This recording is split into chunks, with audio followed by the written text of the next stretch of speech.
Have you ever wondered how massive companies like Netflix and Amazon handle billions of data points every day? The secret is a data pipeline. Let's dive into what it really means. A data pipeline is simply a series of steps that move data from one place to another. Think of it as a factory. Raw data comes in, gets cleaned and processed, and exits ready for decisions. Now, why do we even need data pipelines? Data pours in from websites, apps, sensors, social media, you name it.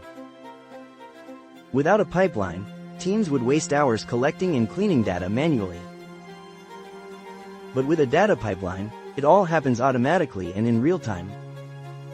This means your data is consistent, reliable, and always ready to use. How does a data pipeline actually work? Let's break it down. A typical data pipeline has three main stages: ingestion, processing, and storage and output.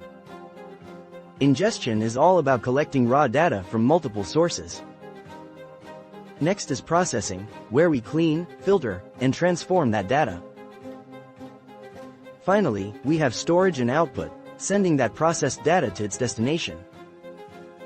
Some pipelines run in batches, maybe once a day, while others operate in real time. Now let's talk tools and tech. What makes these pipelines tick?